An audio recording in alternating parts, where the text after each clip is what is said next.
Gavan. Welcome in, everyone. I am your GM in the Great Barrier, and we are ready tonight for more Star Trek Adventures Broken Sword. We come back with the sixth and likely final part of our current episode, tlha'wI, tlha'lu'ghach, Part 6.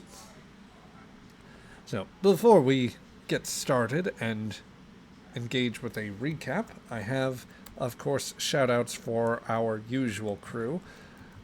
Among them, one Zyla OXO, who here plays as Calico, or rather, plays as Raldar, going off the out of character name. Tell us what's going on over on your channel there. Well, today the close-up lens I've been waiting for has shown up, so I will be doing more model painting streams that don't look horrible. Oh, that'll be quite nice. Well, I would Are you definitely. are you running that on Twitch? Yeah, Yes, he I'm is. gonna have to. I'm gonna have to start watching you on Twitch I'm just to doing see your painting. I'm doing Orktober because I have orcs to build. Yeah, of course you do. Yep. Yeah, And for those of you watching live, obviously the link to their channel is over in the is in the chat. For those of you watching in the description of the video, you will be able to find the let's see, you will be able to find those links below alongside the link for our own Joe, the OverlandGamer, who plays Helm Officer and Captain Azek Korg.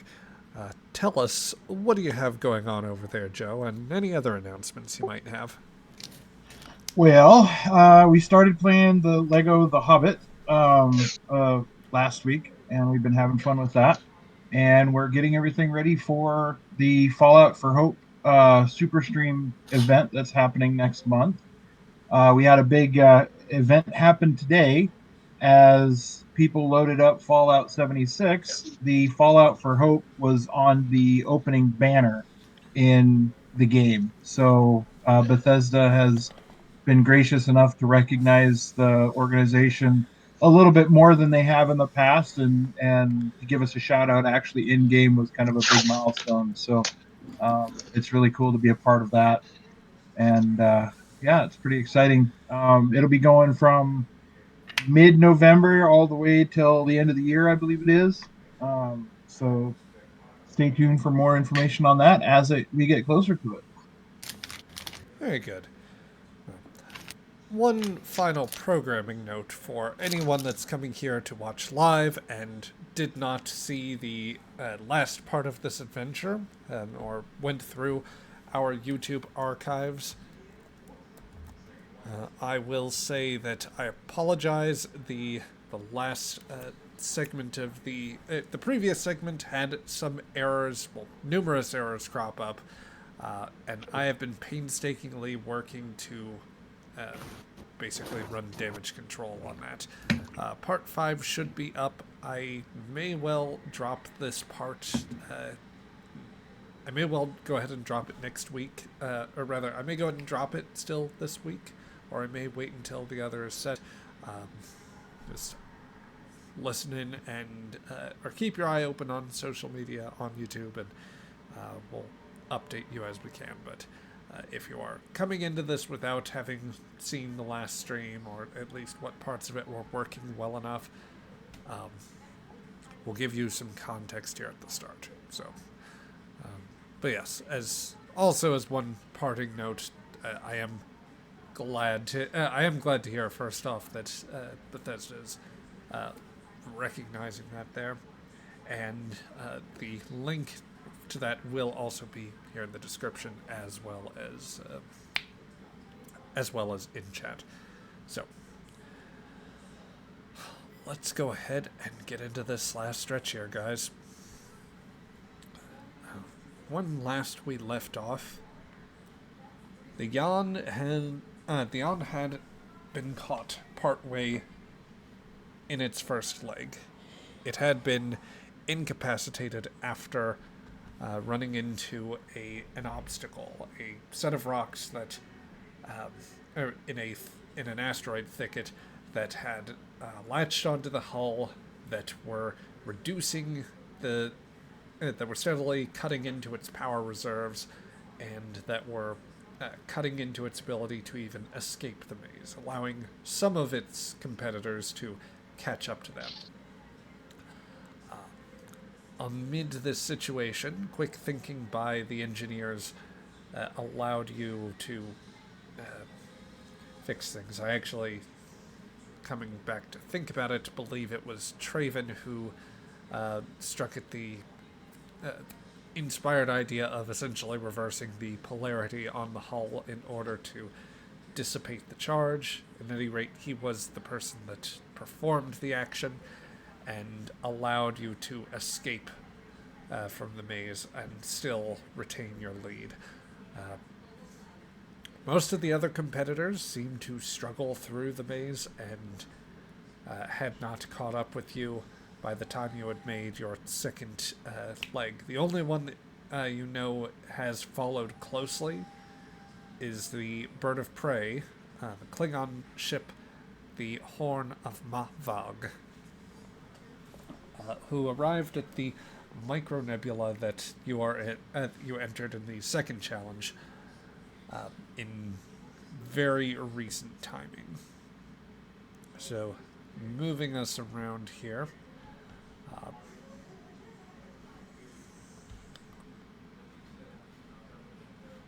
So just making sure I have the right map up here.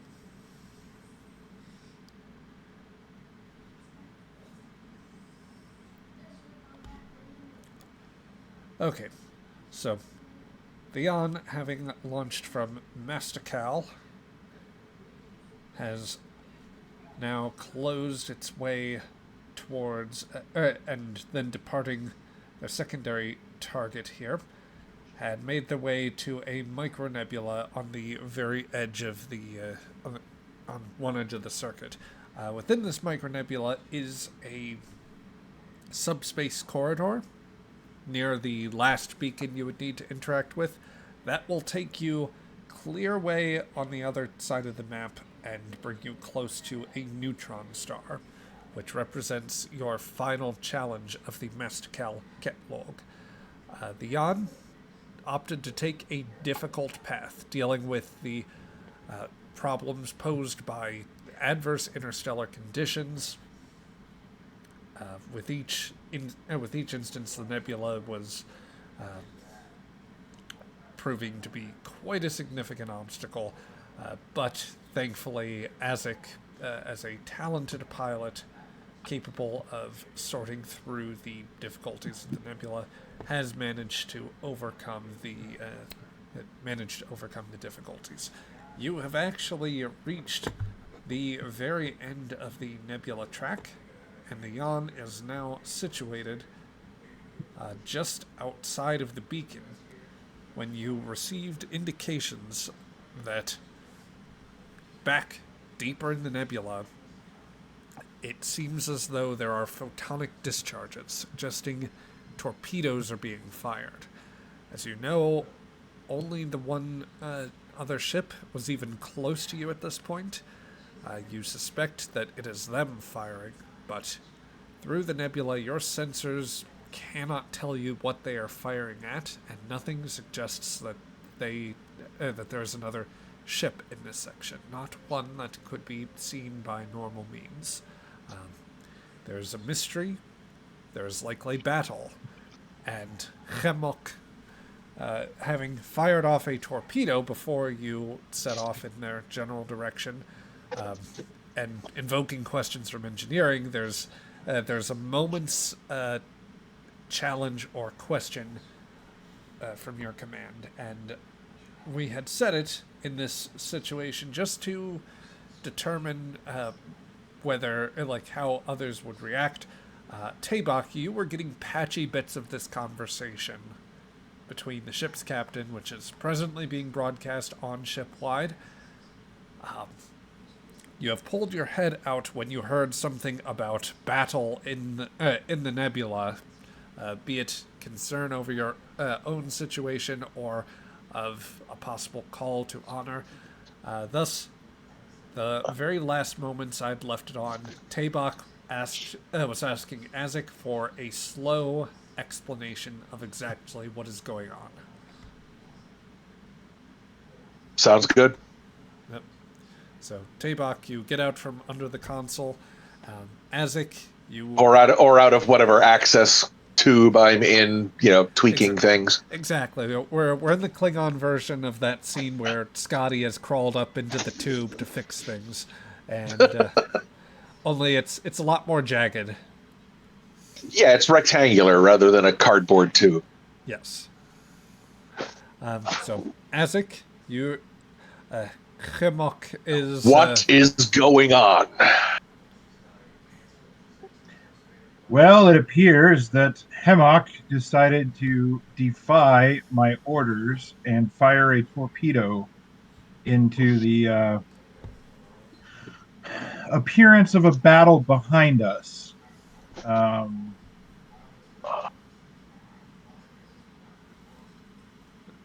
Hey, I'm just doing this because it looks like there's a fight going on behind us.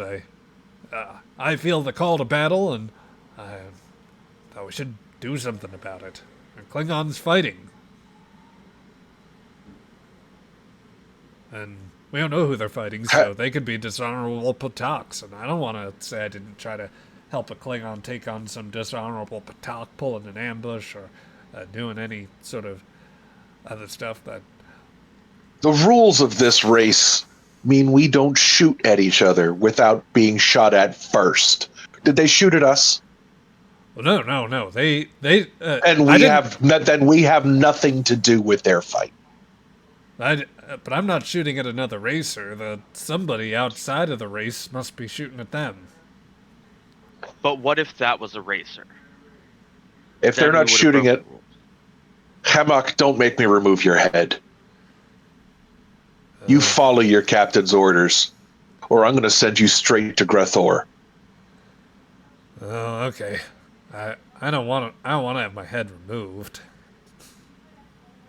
Yeah, I don't even know where I'd put it right now. Yeah. Do what your captain says. Or by Kalis, I will remove your head and string your entrails down the main corridor.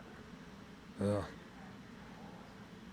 We don't have time for stupid right now. We don't have time for the stringing out anyway. I hear you, my lord. Yes, Captain. I won't fire another torpedo.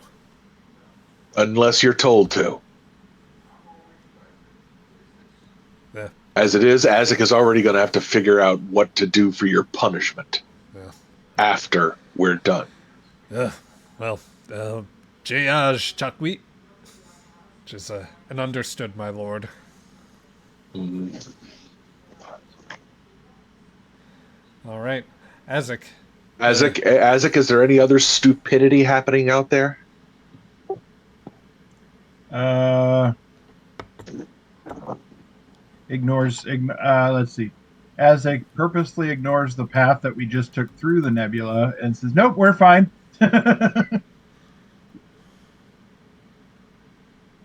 Okay. Helm set course. Oh, wait, that's me. I set course for the next beacon or whatever it is that we've got to go to with the next section of the race. All right. Do we have any momentum, Mr. GM? There should be. I'm checking the posting because I can't see the screen, obviously. Yes. I think, Joe, you were actually holding on to the momentum, and yeah, there you are. It's presently at 4 points of momentum now that you're back in. Yeah, Roll20 decided to crash on me, so I had to reload it. Sorry. Oh, that's okay. Yep, shows we have 4 of them. Okay. Gaining spending 2 gets us usually what we need, what we're asking for, right? It would create an advantage or a useful scene trait if you want to think about it in the 2nd edition way. Yeah. I, the player, had made mention a couple of times about something we could do when we get near that neutron star. Especially if we've got people coming up behind us. Something that would be detrimental to them and not really harm us at all. So I'm wondering if I could spend a couple of momentum to already have had Betty figure out the math for that. I think that she might be working on that. Although one of the things you had missed, she has uploaded herself into the body of the Orion. What you've learned to be an Orion android, or an Orion built and run android, very likely a pleasure bot. Oh dear. And Okay, so she's she, not in the computer anymore. yes, she's kind of getting her legs under her. Well, then, if it's not Betty, then could I have used that secondary computer core to do this? You could try to put it at work if you'd like. Already have had it doing the math. I'll let you spend the momentum to crunch the numbers. Okay. Because then all I got to do is dump something out the airlock to achieve that particular end, if we need it. Yep. All right. And I'm not describing it so that the audience can be possibly surprised. Indeed, indeed. Okay, well, let us continue on then. I think while we're in the process of doing all of this, I think that I am going to drop a couple points of threat as well, just to create an advantageous narrative circumstance, or a disadvantageous one for the crew, but more to, in essence, I'm going to pay a cost to allow the others to kind of advance within their challenge and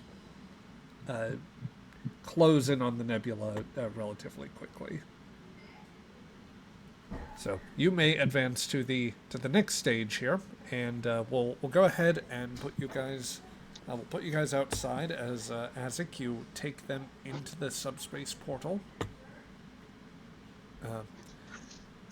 So the yawn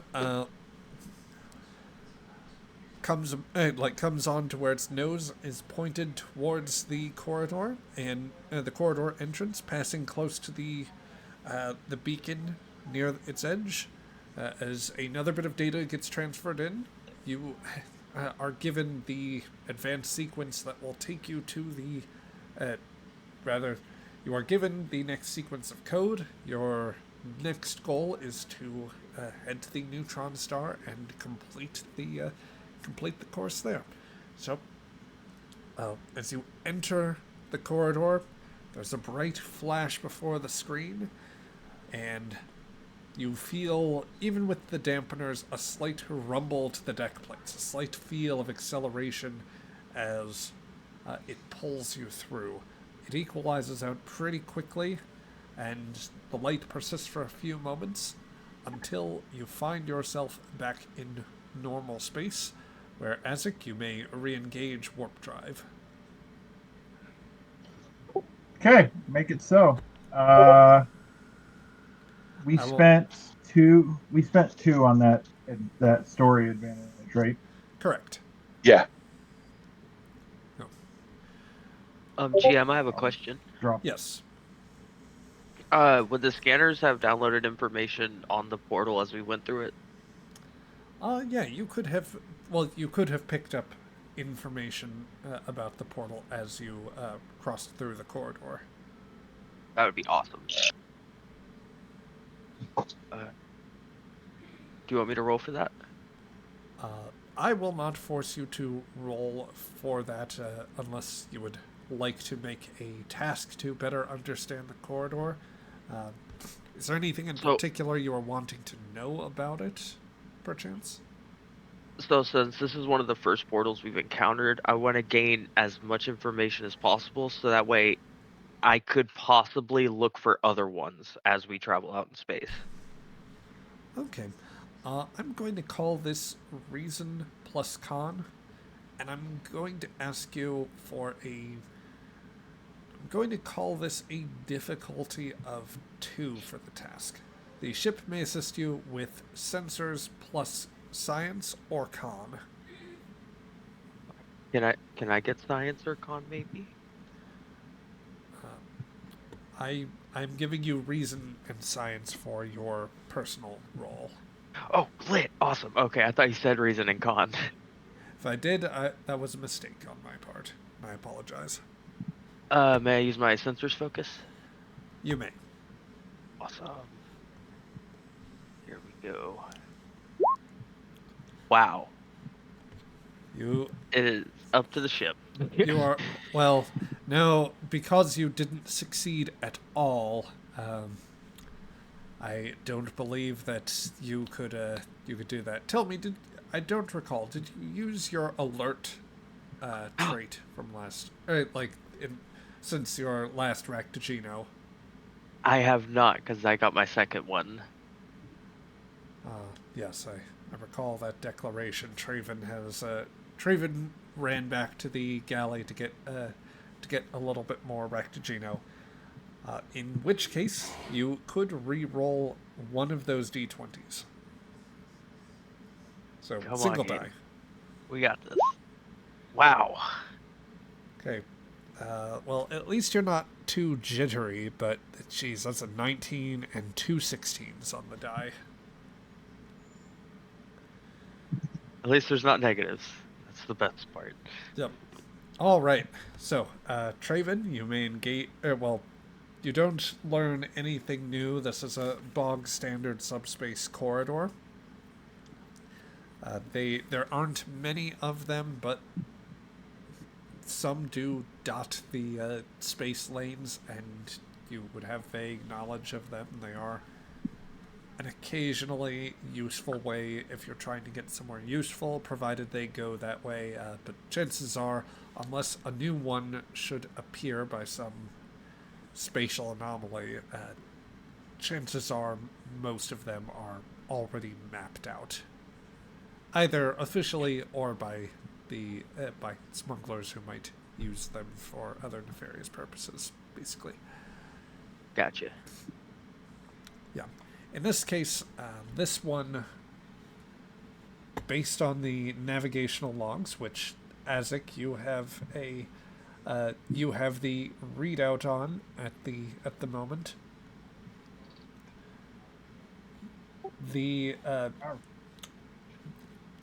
This particular corridor has managed to send you 6.5 tlha'wI from your present position, with one, I think, being about 2.8 light years. So that would be, let's see, just running my quick math in my head.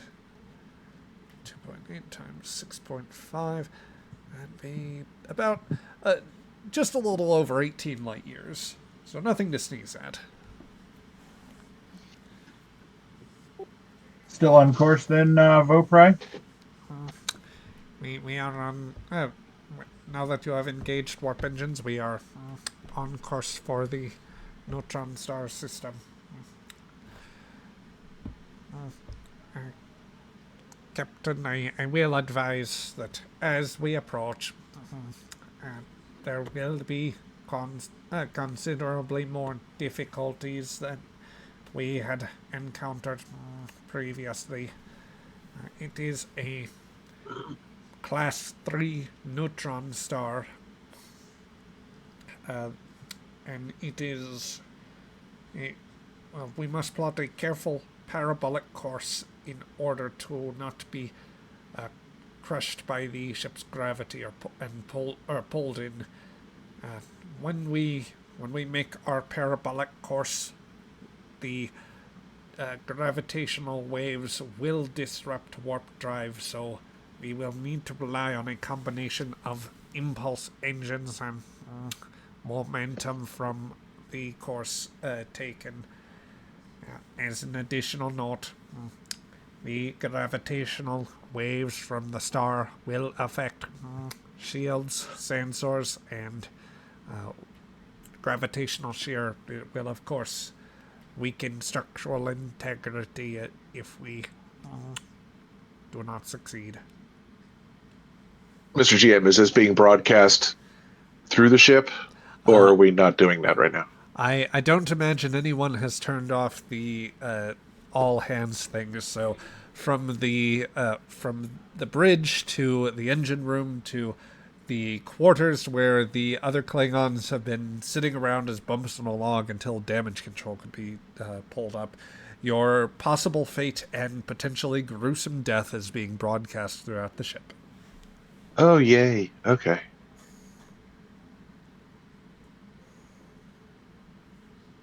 I call up to the bridge. Vopri, have any of our competitors made it through the subspace tunnel behind us? I could not discern from sensor scans that the only one that was presently close when we arrived was the Horn of Matvag, but others may pursue. All right, keep me informed, please, if anybody else comes through. Okay. And you, Captain.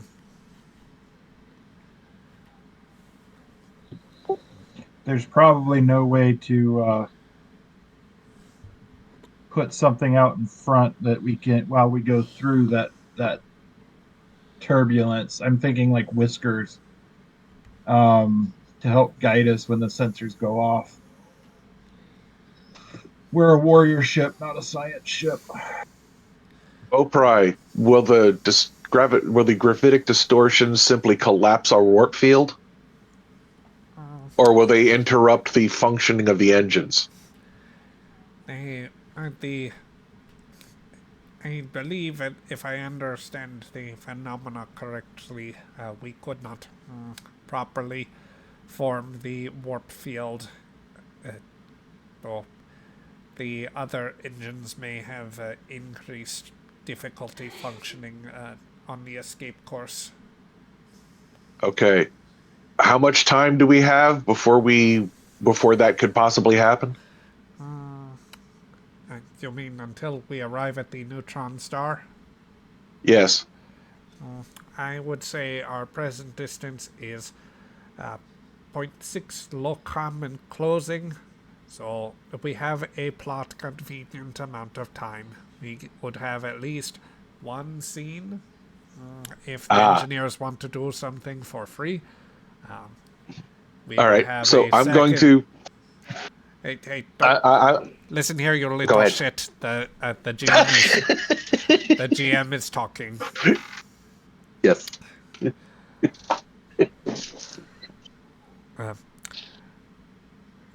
Now I'm gonna talk with Hermock's voice. So I think what the little guy's saying then is we got a scene that comes for free, then we gotta spend momentum for another scene, and then once we get into the system, I guess we technically don't have to go to warp, go to make the pass right away. We could always recharge our power so that we have that for impulse. Then it's just a matter of making the parabolic course and juicing the power at the right time, I guess. Man, that Ractogeno stuff is strong. All right, Mr. GM. Yo. Do I think... Okay, photon torpedoes have a warp sustainer engine built into them, so that when you fire them while you're at warp and the torpedo leaves your warp field, it maintains its own warp field, handed off from your ship. Okay? Could we supplement our warp field by using a couple, 3, 4 sustainer engines from torpedoes? With, the torpedoes just with minimal matter and antimatter put into them to power the warp sustainers, as long as we get them to the same frequency as the ship. Is that something that I would figure out, or have to do the math on? I think it would require extensive math if it's possible at all. As it is, Oh. I think that I think that the nature of the torpedoes and how the gravitic forces would adversely impact the engines would mean that any task using the torpedoes is likely to be more difficult and less effective at range than it usually would be. Okay. All right. Then at that point, I'm going to leave the engine pit, go to the cargo bay, grab an empty barrel, and chuck it into the airlock. Okay.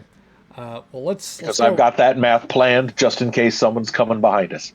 Yep. Let's go around the horn on this. So, would anybody like any particular scenes whilst or like during the intervening time while the ship is at warp? Would have the opportunity to perform at least one task in that time, if you so wish. So I'll go down. We'll go down the list in order of present rank. Discounting Tabak for a moment there as he's doing the thing. Azek, would you want a scene on the bridge or elsewhere? No, not right now. Okay. Raldar, would you like a scene in the reactor pit or elsewhere? I am good. Okay.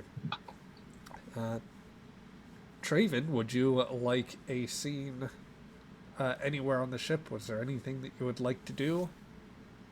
Help Vopry figure out a good mapping for Azek to take. Okay.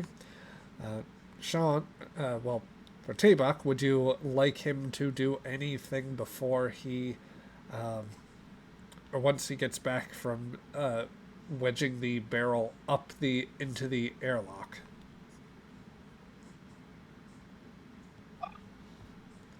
See, I thought I was hoping that we might be able to do something to help stabilize the warp field. But I'm just, at the moment, just trying to take care of anybody coming up behind us. Yeah. So, as long as Vopry's got eyes on, because there's going to be some sort of energy release after they get out of the, Cherenkov radiation, big flash of blue light when they come out of the subspace tunnel at, going from that fast to regular speeds is going to go kaboom with, radiation. So we'll know when someone comes through. But yeah, all I can do is follow up on my plan and continue to just try to fix anything that breaks. Of course. Well, let's see. So, let's see here. Just running through a couple of things.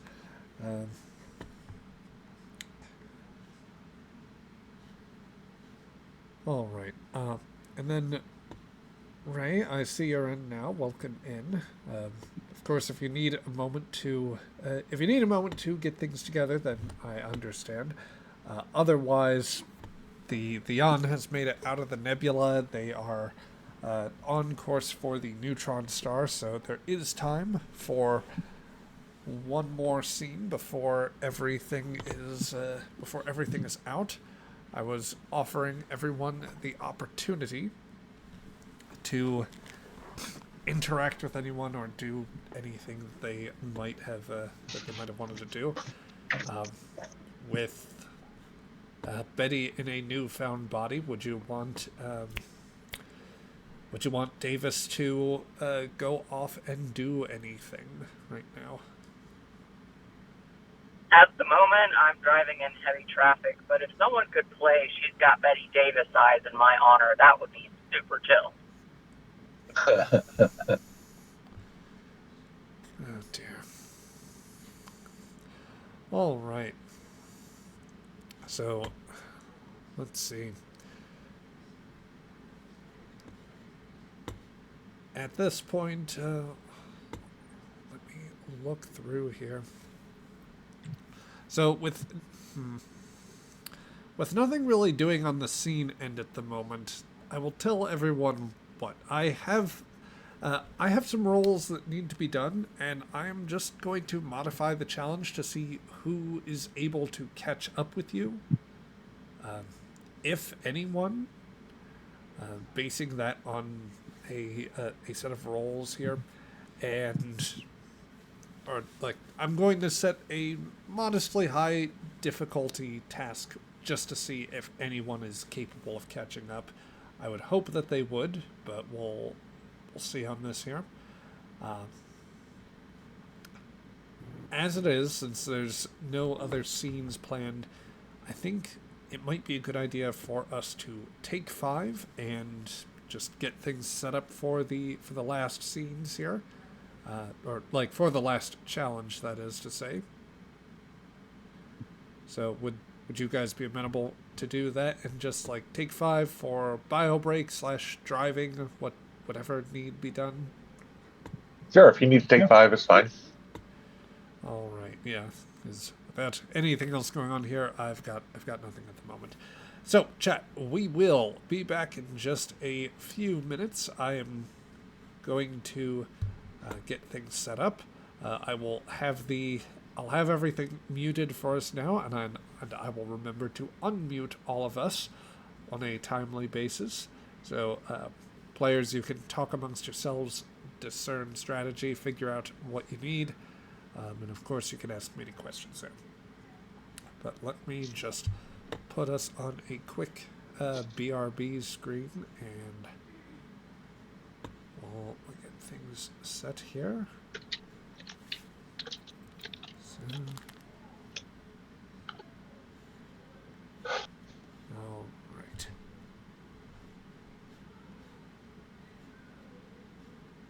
Getting us over right now. Okay, chat, we'll be back in 5. Should be back online now. Hello, everyone in chat. Hello, those of you watching us live here. So, we are just coming back from our quick little break.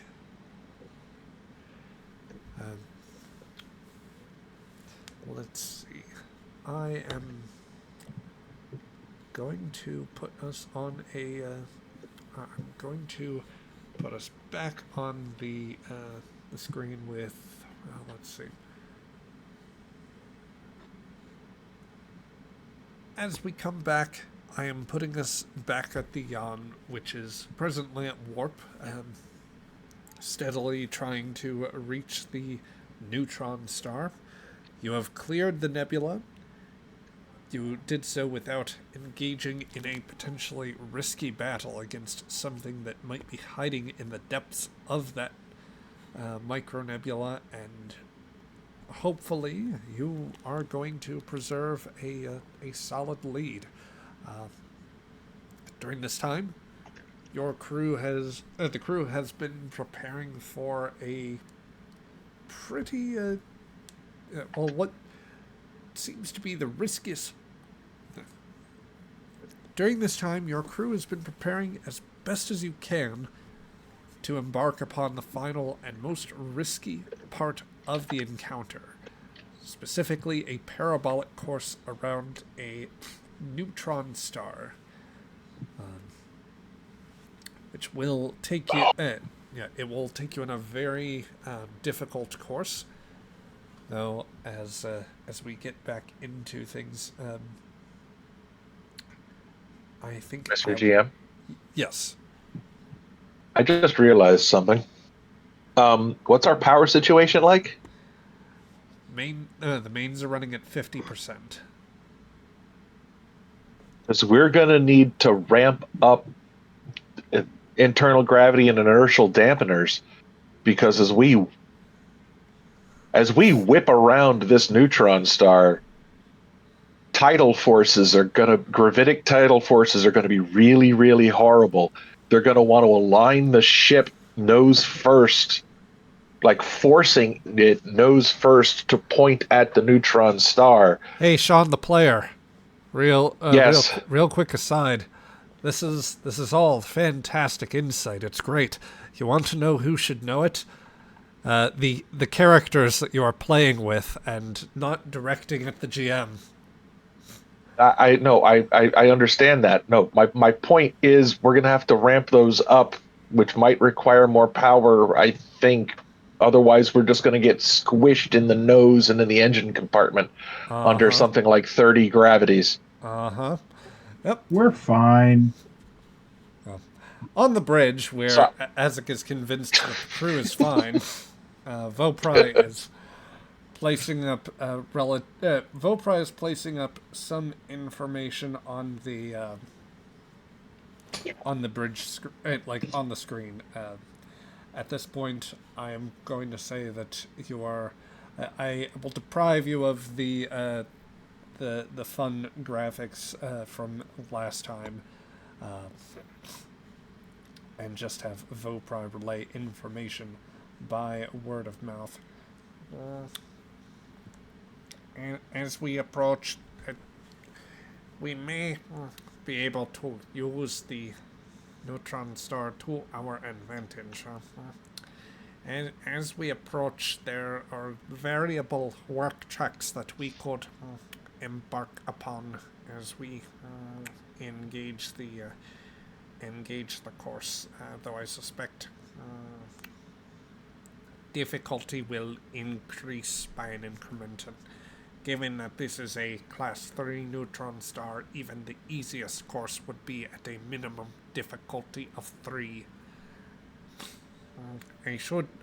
I do think that with a properly successful course, we could, or if we achieve the breakthroughs in the necessary amount of time, we could gain a boost in the work as we embark on our escape course. The risk that comes with it, of course, is if we do not hit that point, then we would face difficulties. So, basic GM way of saying, you will have the choice between a short work track with a high difficulty and a long work track with a modest difficulty, Azek.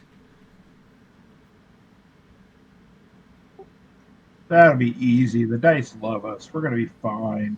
Yep. As Vopri runs through this, let's see here. As you continue the conversation. Vopri, there's no way to like. Are we back in the game? I'm sorry, say that again, Joe? I was wondering if there's any way to use like the hull or something to like absorb some of the energy from the sun, the star that we're about to go around. It's a neutron star. It's not emitting anything but gravity and electromagnetic radiation in the form of a very, very powerful electromagnetic field. And again, we're a warship, not a research vessel. So yeah, We're not even we're barely a warship. We're a cargo ship. hey now, this Vopri is my ship. It's a warship. Vopri is distracted as the sensor consoles begin to blink and an alert sounds from them. He's starting to hobble his way back over to his chair. Of course, Traven, if you would like, you are nearby and could you could run that task if you would like. I would. Yeah. All right. I'm going to ask you for a reason plus science roll, assisted by the ship's sensors plus science. Your sensor focus will come into play, and the task will only be a difficulty of 1. Come on. Yeah. Traven, you get 2 successes on that task, so a nice crit there.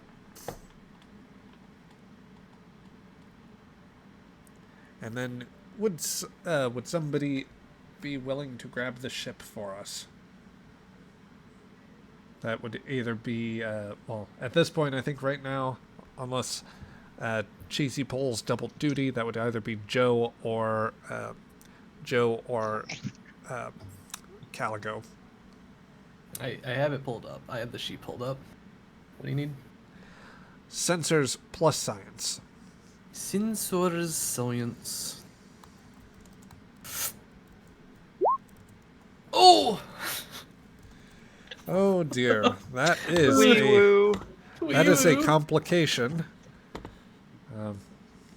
Yep, a natural 20 right there, and the ship doesn't have its coffee.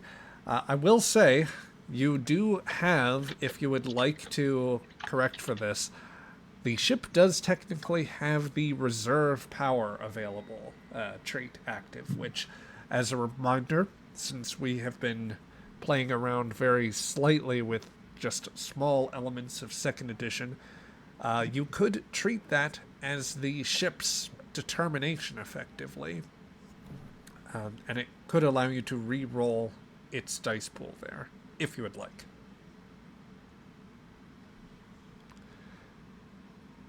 How you feeling, gang? The dice pool needs another chance at life or not? I think Oh, this is God. not the time to fail. That's just me, though. We can spend one to get rid of it, I Yeah. guess. I will say otherwise, it's the same question as usual. Do you wish to take a narrative complication, ignore it, and give me back 2 threat, or buy it off either with your remaining momentum or with it can either be, I guess, the ship's reserve power, or Traven could always invoke his own point of determination by or spending that by invoking a value. What would you prefer? I'd prefer he spend his determination, but that's his character, so.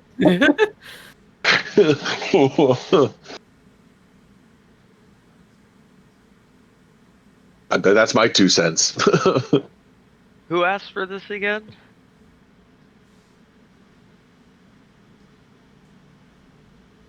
For the race or for the skill check? For the skill check. So Refresh me. So what happened was this was Traven running the sensors. You managed to score 2 successes. The ship has rolled a complication. So you have the option of since you rolled this dice pool, you could use your determination here to help you out. Okay, so Or you the could, reason why I'm asking so weird is because I'm trying to get the value to work. Am I helping somebody with this action by chance? you are you are about to announce results of a sensor ping that has come up. So I guess you are keeping the crew aware of what's going on. Can I invoke my helping hands value? I would allow it. Yeah. So the ship can I just pictured Doctor Strange. You can also re-roll your single 0 there if you want, Traven. We can do both. Yep. Awesome.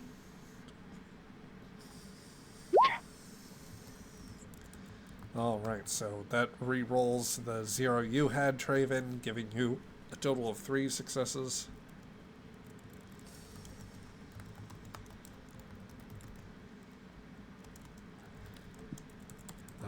Caligo, if you could take care of the ship, please. Yes.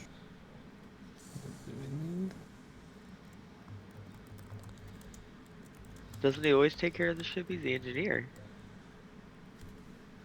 Not always. What do you need me with the ship? Same as last time. Sensors plus science.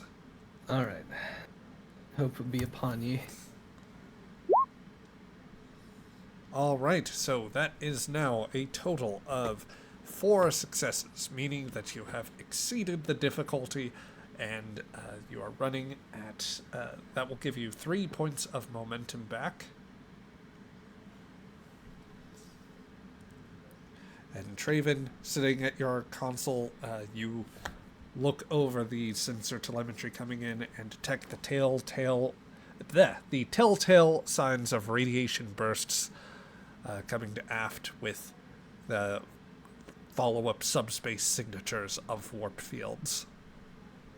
Opening all comms. The Orions and Creel have just left the subspace corridor. They've just came out of it. They're approaching a high warp right now.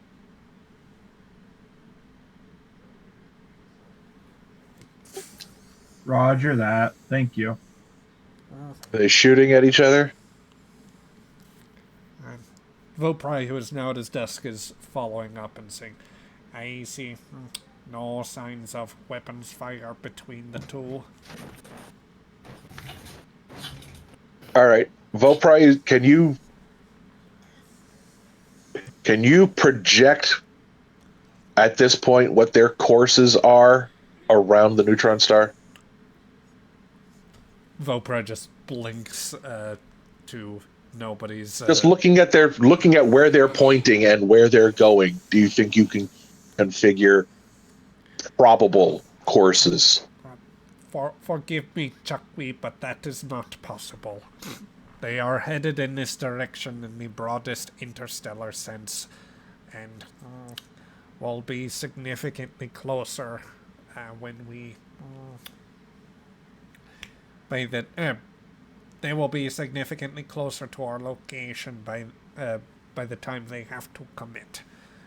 I put them Understood. within their arrival within 2 intervals of action for ourselves by the time we reach the starting point of the course. Also, will say, Captain, I have detected a Klingon vessel, Imperial, based on transponder, near the neutron star. I believe if I have checked over the race log properly, they are here to identify the winners of the course. Ah. How big is a neutron star? Probably only about 5 kilocams, right? Thereabouts. I am having difficulty getting precise readings through the gravitational fields. And you make estimates using optical observations? We'll process as we enter visual range. Okay. Is there a buoy at the end of the portal? There was not a buoy at the end of the portal. The buoy that you were supposed to cross was the one that came just before it, deep in the nebula. Gotcha. So they, as far as you know, they are following the rules of the course as well as you. So that being said,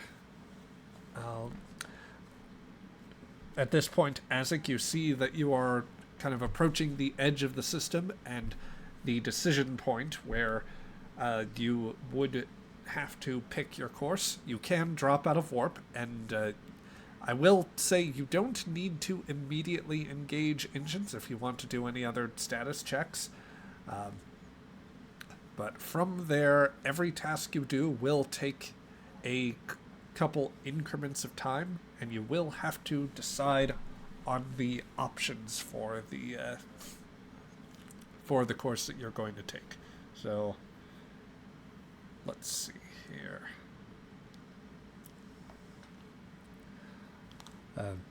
The way we are playing this, just so you know, guys, the extended task is your goal is going to be to fill up the extended task, and then you are going to work that track back down. And while the initial course is going to have very minimal resistance, I think I would only call it perhaps 1 for the I'd say probably 1 for the long course and 2 for the shorter courses. It will increase with the other ones. There are a couple other things that will be at play as we sort that out here. Let me get out the exact listing for you guys so that everyone is all clear.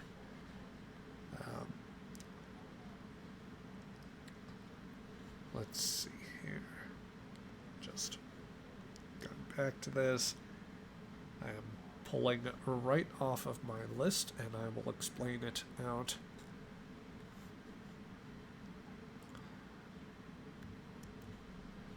All right. So, the let's see here.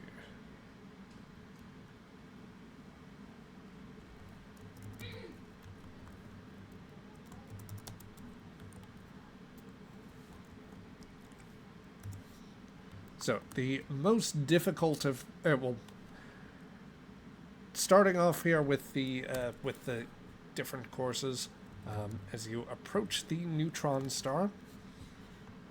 Here, let me move this to a different screen.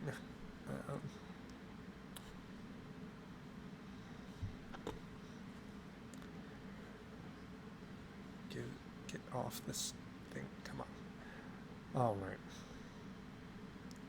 So, and let's put the yawn on here as well. So I won't be mapping this out the same way as I did, or giving you the projections on there. The effects budget has run out for that scenario. What you will have, though, is the variable options on how you approach this. The first and sort of easiest task, the wider parabolic course, as it were, will be a difficulty 3 control plus con effort, assisted by the ship's engines and con. For every task that you attempt on the longer route, the work track on that will be 20, so that is what you will need to fill out before you proceed, or like before you can escape. The resistance on that, as I said, will only be 1 for the work there.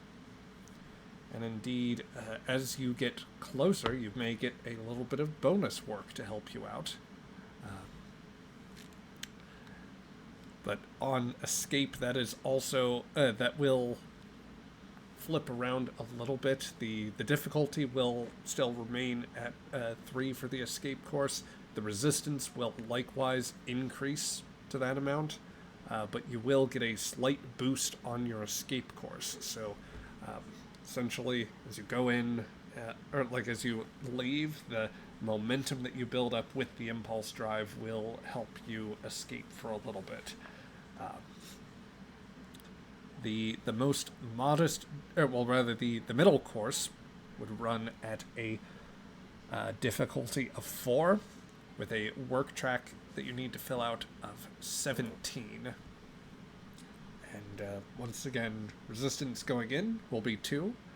You may get some slight bonus from the momentum to escape there, that course as well. But resistance will punch up to, or will increase as you try to escape. Then finally, the most difficult course does take you at a difficulty 5, but you only need to fill out a work track of 14 to accomplish it. And you will get the biggest boost on the tighter of the 3 parabolic courses. So I'm just getting this organized right now so that I can help you guys keep track of that. So, call it course 1.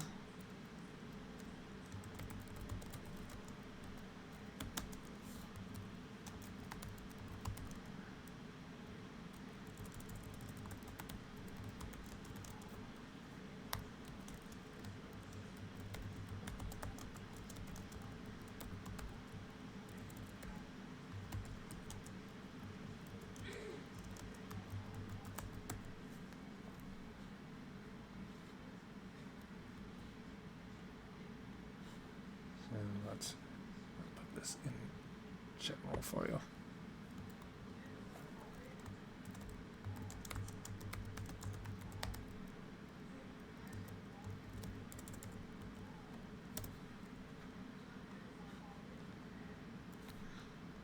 So, course 1, course 2.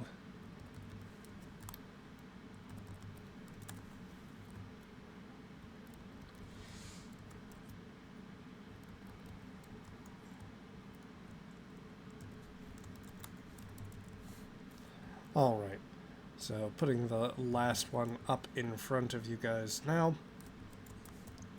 For those that need to see things.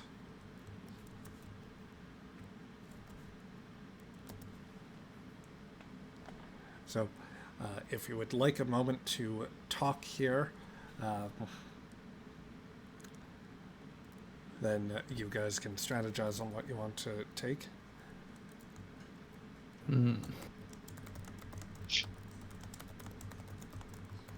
I don't know. Middle ground looks.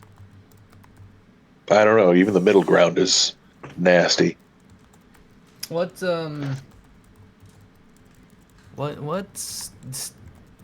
attributes and disciplines are going to be used on these again?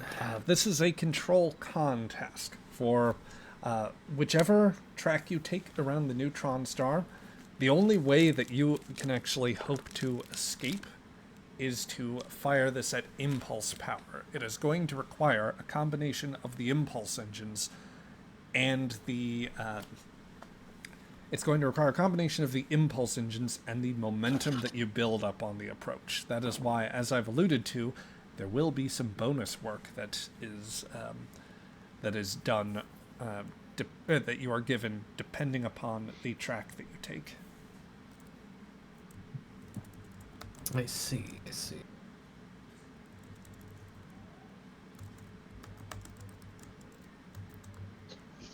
Does our pilot have anything for extended tasks that might help? I think flyby will come into play to reduce difficulty very slightly since it is conditions. Yeah, I was thinking that too. Course 3 just looks really hard. Do bear in mind that as you, because the difficulty and magnitude always correspond, every time you get a breakthrough on an extended task, in other words, doing 5 or more work, you reduce the difficulty a bit. All right. Yeah, but a difficulty of 5.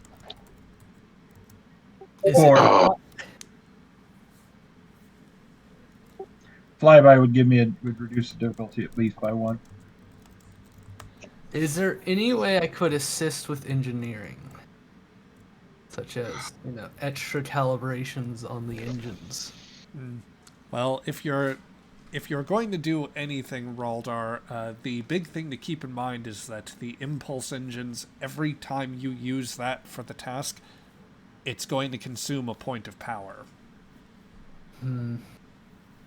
And again, as I have been reminded, Yeah. Tabok says to the crew, Let's we're also going to have to watch out for the tidal effects, the gravity tidal effects inside the ship. We're going to have to counter that, and I'm not sure how much energy that's going to end up using. Yeah. Kelshaw interjects. That's already going to be bad enough, but we will need to take some time to reroute power and restore systems if we have any hope of trying to clear that. I'm not an engineer, but can you route the power from the warp engines? Because we're not using them, right? Our warp bubble is gone.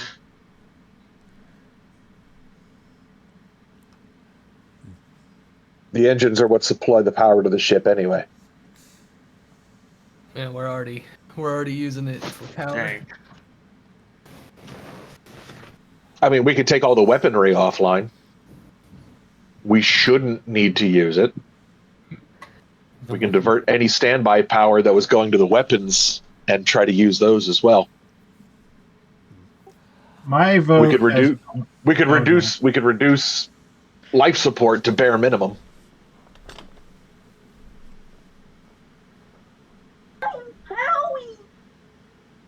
So enough air in the ship right now, because if we don't make it, we're just going to die anyway.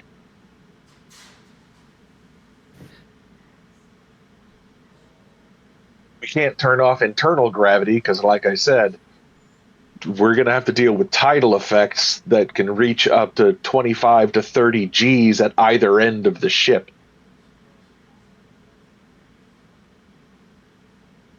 And I don't think any of us want to be a slightly pink smear at either end of the ship.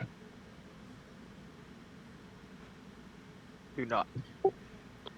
I think the humans have a phrase that would fit kindly in the course that I'm hoping to take, but I think it goes something along the lines of honor favors the bold. So I honestly would like to go course 3, Of course you would. but I understand the challenges ahead. So course 2 appears to be the optimal middle ground for everybody. Is that what I'm seeing? I I think agree with so. you on course 1. Course 1, or I want to do course 2 at worst. Course 3 terrifies me because I know intimately how much stress this space frame can take, I think if we even do after the modifications. I think if we do everything correctly, like down to the book perfect, course 1 at the end of the day might be the fastest option. Not sure about the fastest option, but we can give it a try. I'm good for 1 or 2. All 2 right. is as bad as I want to go. But as I have said before, Gutter, you are the captain now. And what sort of a captain wouldn't listen to his the wisdom of his crew? I think let's go. Let's just go for course 1, because we don't know what's on the other end, and let's just punch it hard and see how we go with that. So I think we're gonna go course 1 unless anybody else has any other We can objections. always we can always hope for the continued ineptitude of the other pilots of the other ships.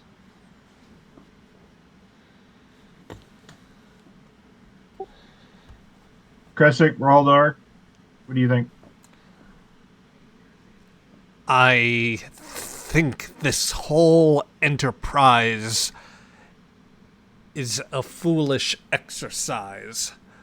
But I would also say that any course which maximizes our chances of survival is the better option. Rev doesn't get a vote, he's not here. Well, Gotcha. as much as I hate to agree with Tresic, yes. What about Woe? Whoa, how is Woe Woe isn't doing here. in the like amidst hours of torture in the mental devices? You hear Azek's voice pop into your head, asking you, "What do you think?" A moment of lucidity and telepathy comes over you. Not the time, Ezek. Not the time. Chicken bow wow. Okay. Yeah. Let's set course for course 1. Absolutely not. I'm taking threat for that.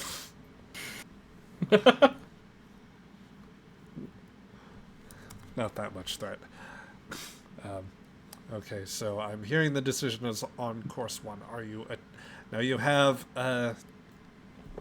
it will take, I believe, effectively, you have 2 turns before the others arrive. Are you jumping straight into the course, or are you going to fire up the... is Ezek just going for it? We're going for it. All out. Honor favors the bold, so we're going for it. Oh boy. All right, Ezek, that is your prerogative. Control plus con, with assisted by the ship's engines plus con, and whoever has the ship, please deduct 1 point of power. I'm gonna spend 1 for a 3rd die on this roll. And would this one use my flyby, or is that saved for later when we're closer to the star?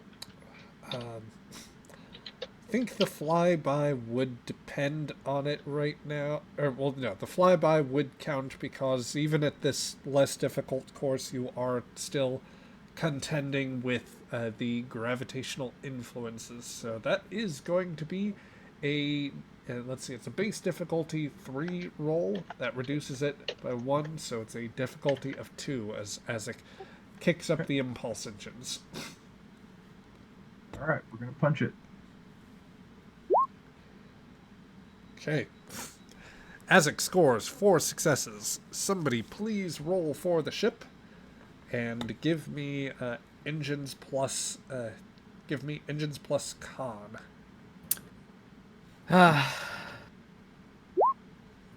Oh. Okay, Azek, you score 4 successes. The ship helps you with 1 success. I will ask you, roll me 7 challenge dice, please.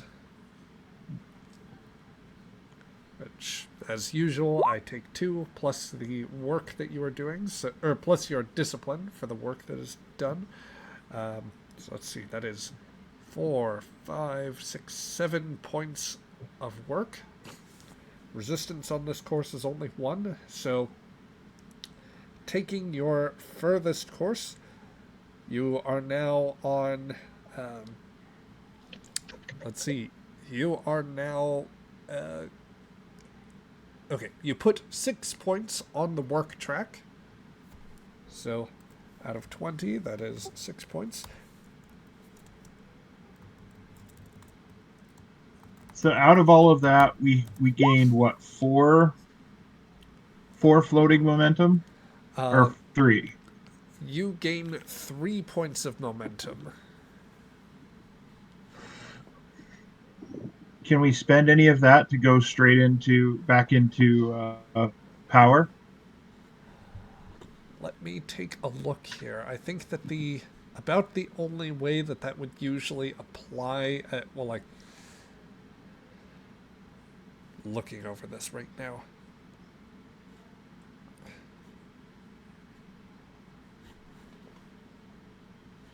It would have to happen in the context of the power management task.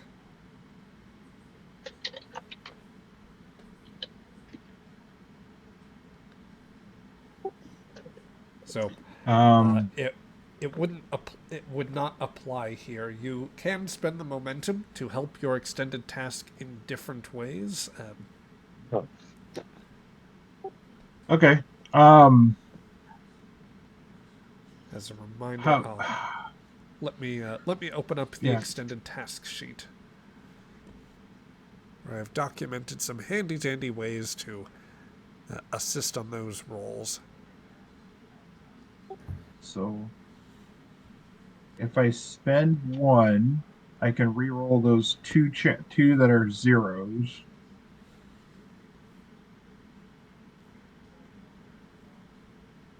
Wasn't there something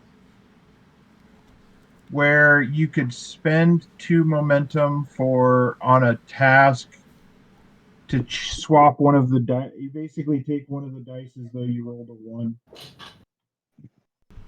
That only applies if you are, like, tapping your determination. I think that's the only time that you turn something into an effectively. Yeah, you're right. That's right. We might use that later then. So let's spend one of those because we've already got 4 momentum. So let's spend one of those momentum to uh, re-roll 2 of those challenge dice, Okay. and then the rest will bank. Okay. So 1 point will go to that, and then the remaining 2 points will go to bank, which will max you out at 6. You score. You roll 2 effects on the roll there, so that will give you an additional 8 points of work,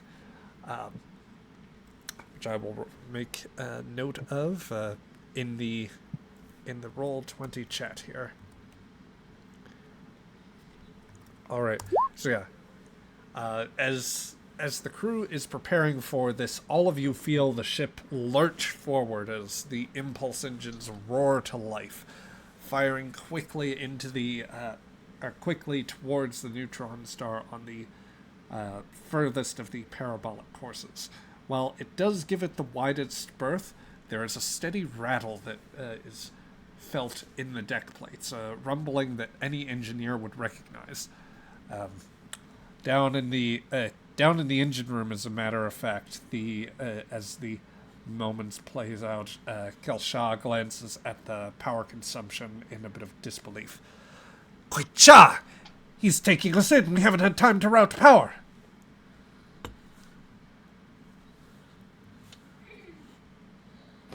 Wait, what? Azek just launched the first task, so the impulse engines are already going. You are now on the parabolic course. Right, but who was cursing like that? I missed That was Kelshaw. Kelshaw. Yeah, I'm All we can presuming hope that you're is he not knows. broadcasting shipwide now. Yeah, probably not. Yep. So what the? All we can hope for right now is he's done his math. Just keep to your tasks. Kelshaw stands by the console and starts doing everything she can as the rattle begins to grow, and your first task, the first task in the extended task, is set here. Tell me, what would you like to do? Well, we come down to the next roll. What would you guys like to do?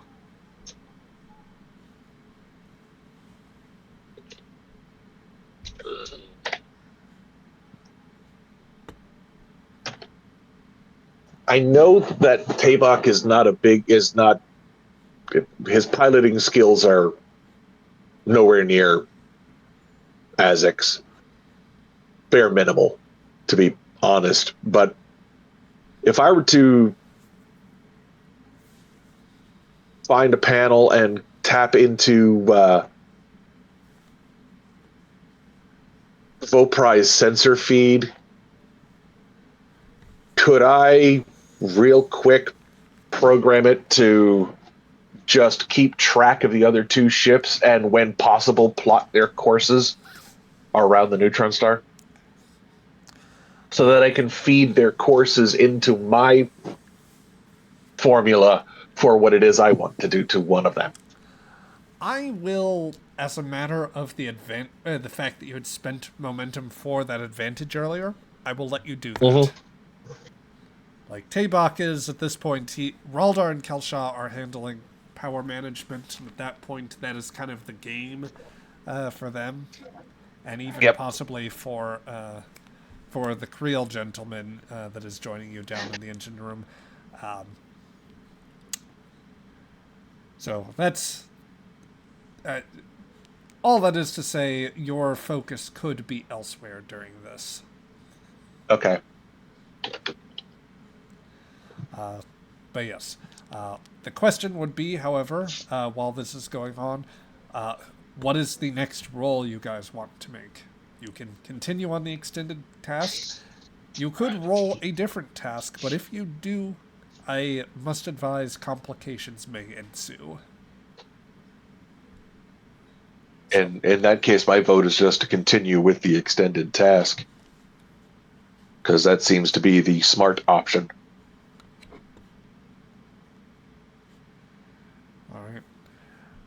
Anybody else? We're going. We're zooming. Yeah, that's pretty much what we're gonna do.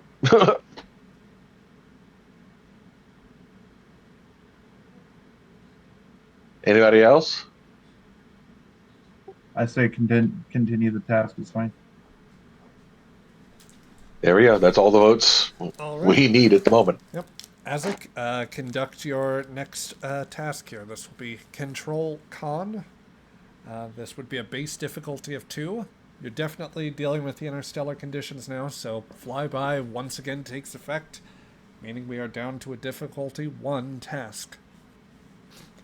You are assisted by the ship's engines and con, and when the ship is rolled, somebody please deduct another point of power from the reserves. Oh boy. As a reminder, Azek, you do also have full momentum.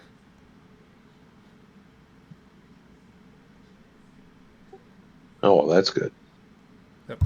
But the roll is yours, Joe. All right, sorry.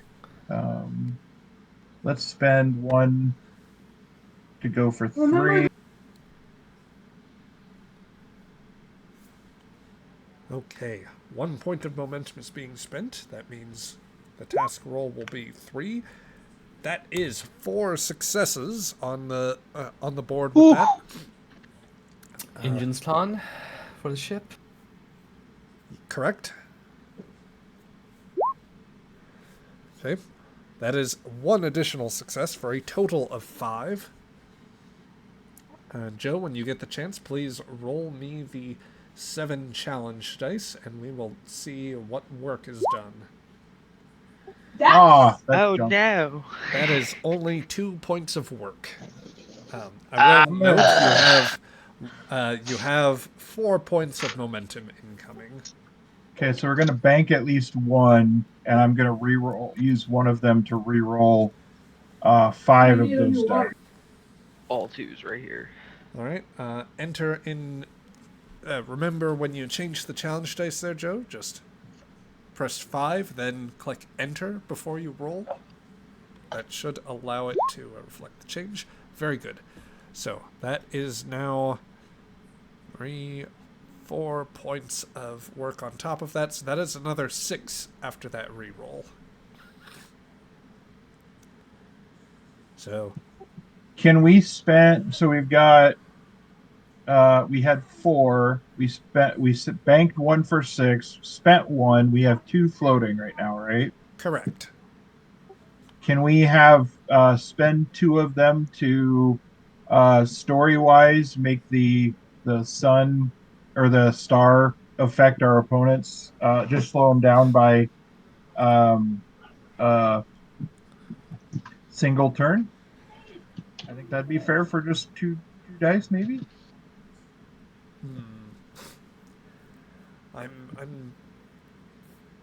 I'll tell you what. I could put them on a more difficult course than they were plotting, or I could say that they are forced to. As they come out of warp, that they would be forced to wait a moment to reflect that they are restoring power. They are. That works. Yep. Okay, so yeah, with that, so that's another 6 points on the work track. We are at 6. We are at 12. No, wait. 6 plus the 8 work you had already done means we should be up to 14 points on the work track. That is enough for another breakthrough. So the next task will just happen at a minimum of 1. Azek, you hold your course as the deck panels begin to shake a bit. As you begin to feel the rumble in your chair, in the console, as your biological arm feels that slight bit of unease, and your mechanical arm also begins to rattle a bit. As you guide the yawn along what should be a longer course, you are still picking up speed. You're compensating for drift. Vopri calls out, and increments every so often as your vessel begins to exceed usual impulse speeds as the gravity from the star begins to ensnare you and help pull you along this course. You are beginning to feel the neutron star give you the extra edge closing around this, even as you take a more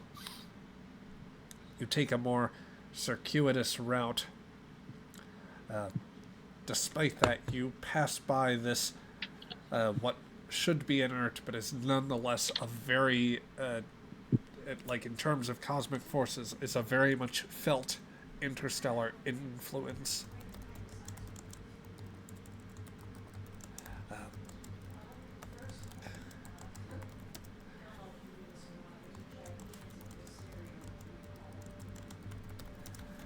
Amidst a growing sort of noise, whether it be just in your head or the sound of the ship beginning to strain and struggle against the gravitational feel, you are certain that you hear something called out from Traven's end of the sensors console.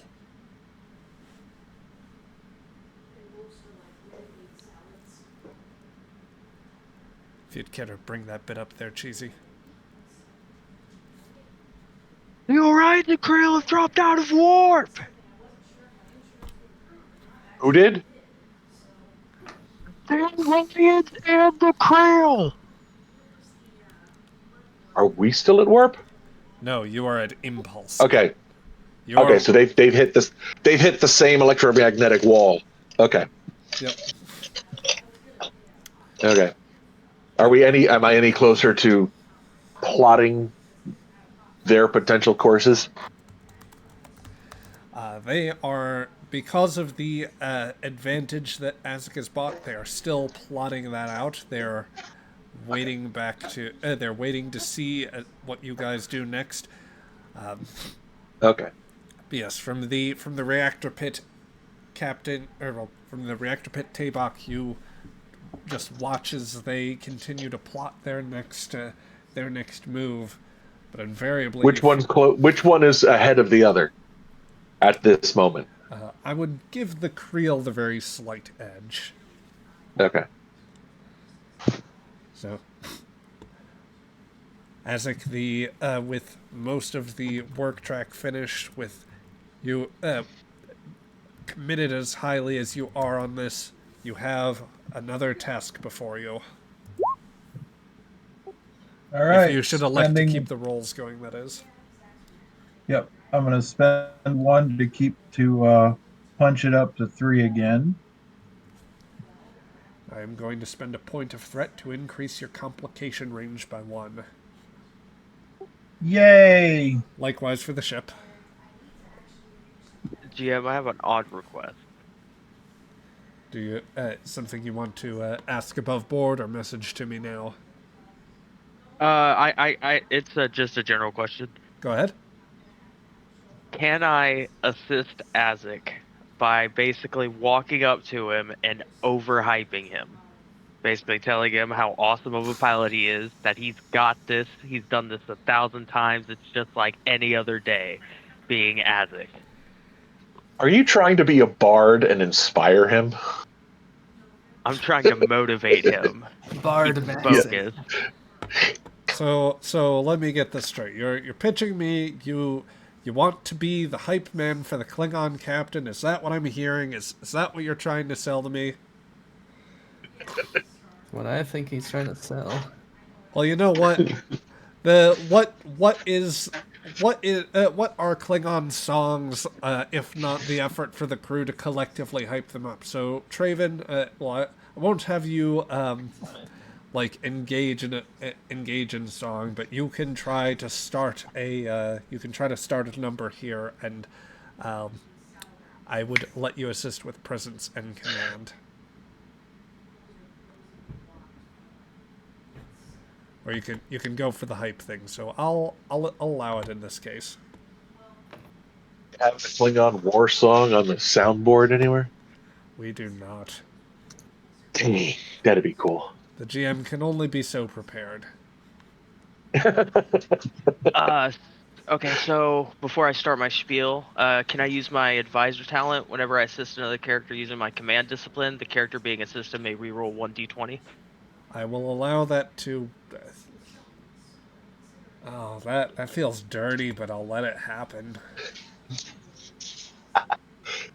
That sounds wrong, but I'll allow it. Isaac, today is your day. This is what you've been waiting for. This is where you map out your glory. This is like any other day. Take this ship and bring us home.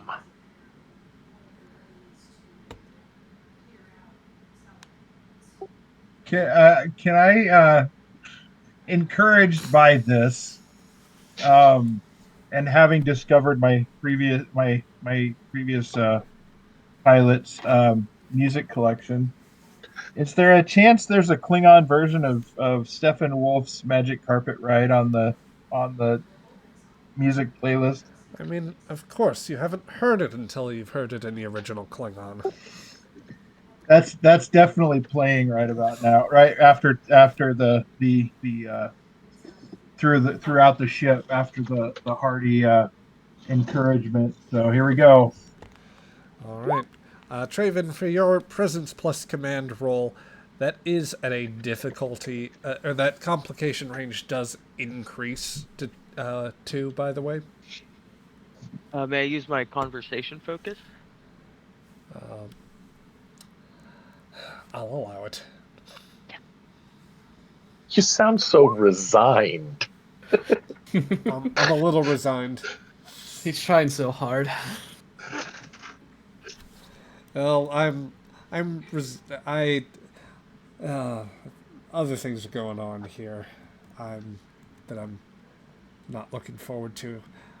Go on ahead and roll me for the ship. Raldar, if you could do the engines plus con and remove 1 more point of power. Alright. Engines plus ton, you better fucking make it. Okay, well, Azek, you have you do succeed. That is 4 points of momentum. Roll me the work on this.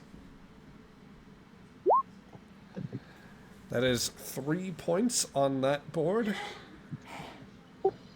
Yep.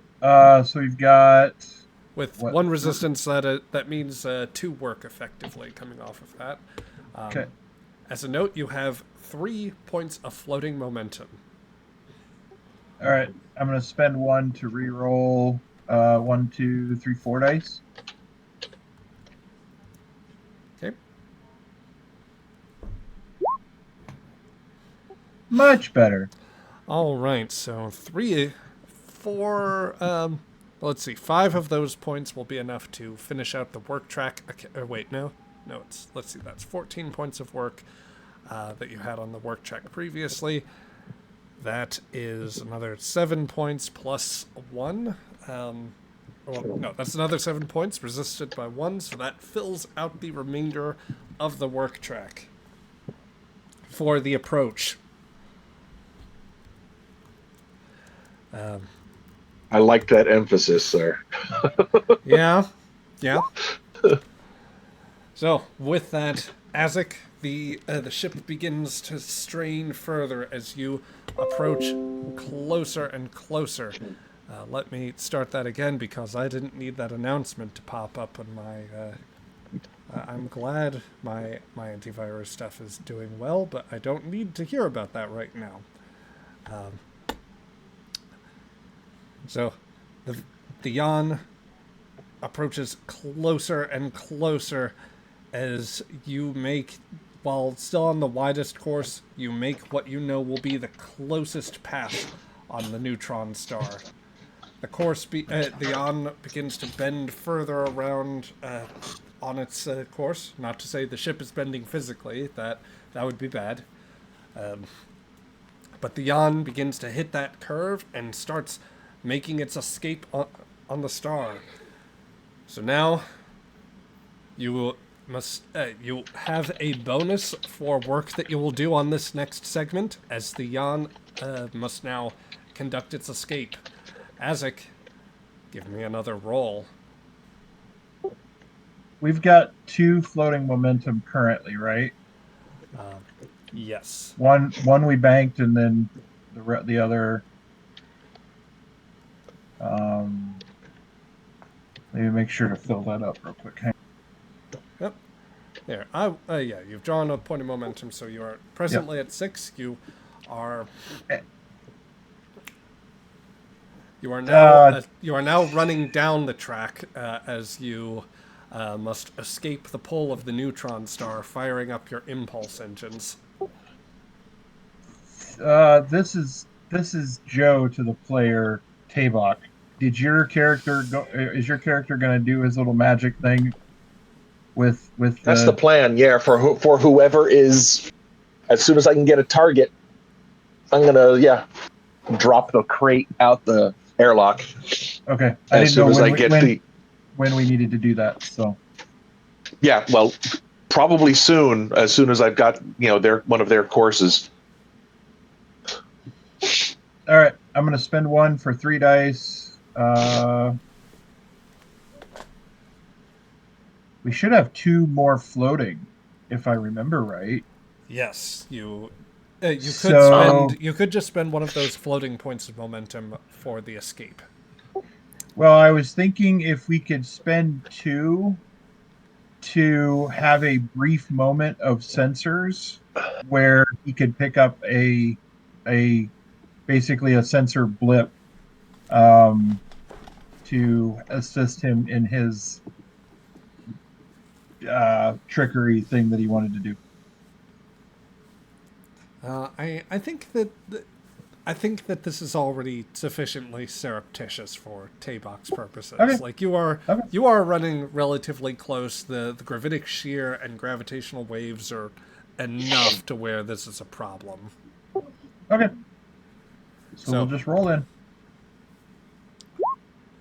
All right. Yep. So basically, yeah. As soon as I get the okay from the program that I got one of them. I'm ready to push the button to open the door from where I am. Yep. All right. So we are making the run to escape now. The work track is essentially you are emptying it now, starting with a difficulty 3 control plus con roll as the impulse engines fire up. Caligo, if you'd be nice and expend both 1 more point of power and roll control plus roll engines plus con. All right. Do we still have those 2 floating points? Yes, there are still 2 points of momentum floating at the moment. Well, we've got 1 now. You had 3 floating going into this task. You used 1 to purchase an extra die. What were the other 2 used? Or what was the other one used for? Oh, I replenished our up to 6. No. You still had 3 even after that. Okay. You actually had... Yeah, you have actually 1 more floating point of momentum here and now, which reminds me, Joe, go ahead and roll me 7... Ouch. We're going to re-roll 6 of those. Okay, so with the 3 points of momentum floating that you currently have, 1 of those is going to go into re-rolling 6 of those challenge dice because you have only rolled 2 work thus far. That will give you now, with the re-roll, that is 3, 5, 6, 8 points of work. That will be resisted now by 3 points of... there are 3 points of resistance now, so the 8 points will come down to 5, so that'll give you a work track of 5 out of 20. That is enough. Not bad. That is enough for a breakthrough. And actually, come to think of it, your the momentum that you have built up is, that is to say, from the escape, from the escape trajectory is coming into play. You're actually scoring 7 out of 20 on the work track. So, Very nice. all right. So, Azek, the ship is beginning to make its curve around the neutron star. The impulse engines are firing as quickly as they can, and you are taking the built-up momentum, coasting further and further forward. Azek, as you're about to attempt things, and before I do this, Caligo, would you confirm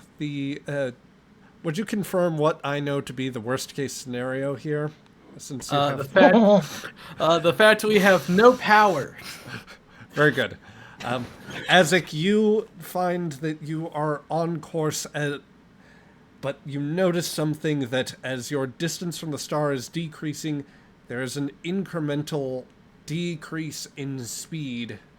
It's actually coming a bit faster than you would expect, and you realize that rates are slowing as the impulse engines are not giving you the thrust you were expecting to have at this point. Let's shift this over to the bridge. As Azek, you notice that the engines aren't doing what they're supposed to. Engineering. What's the status on our power? We're out. Reserve power is still available, but only just that. I don't. Without any further expenditure, we may yet not be able to escape the gravitational pull. How much momentum do we still have? 6 plus 3 floating. I think by this point, I think that the floating momentum would go away. I think that is part of the penalty of... yeah. You have your pool, that's it. Okay. Can I spend 2 momentum to come up with a completely ridiculous technobabble-filled, highly improbable idea to get more power from somewhere on board the ship to save our asses?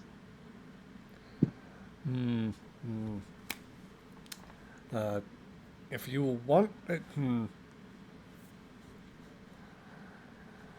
If you can technobabble me something in the... if you can technobabble something really quick and make it sound passable, I will allow you to spend that advantage. Wait. We still have some reserve power left in the relays for the disruptor cannons. If we drag that as he's pushing buttons and things, if we drag that from those and dump it directly into the batteries, and I can take some more energy from life support and maybe some of the lighting and drop the gravity grid by a little bit, we can get some more energy in there. And I'm going to turn off all the refrigerators in the galley and the automatic feeder for the Matarg pit, and turn off the lights in the mess hall. And I can just suck power from absolutely everywhere I can in here to dump it in there. We don't need the transporters right now. Pull all the power out of the transporters. Beep, beep, beep, beep, beep, beep, beep, beep, beep, beep, beep, beep. Yep. Lights and life support all turn off in the room, and DuPont is very scared. I was actually just going to say, DuPont could turn off the transporter, and then it would be a risk to him, but he could plug his cybernetics into the thing. I'm not pulling cybernetics out of a crewman. No. I think I technobabbled my way into that one. Yeah. Okay. Well, I was going to say, and I should clarify here that the point of reserve power that you have could functionally do this for you. In addition to the auto crit, you can treat it as another point of power that just, when you are forced to use it, or if you divert it, or if you declare that you are diverting reserve power here, that it both functions as a normal point of power, but also gives you the auto crit from the ship, basically. So. Okay. So how much power did I just give the ship back? I will say that in the hurried time, using that advantage, I will give you back, pulling from all the minor subsystems, I'll give you back another point of power separate from the reserves. All right, better than nothing. I'll take it. So 2 points of momentum, Azek, just for that. Okay.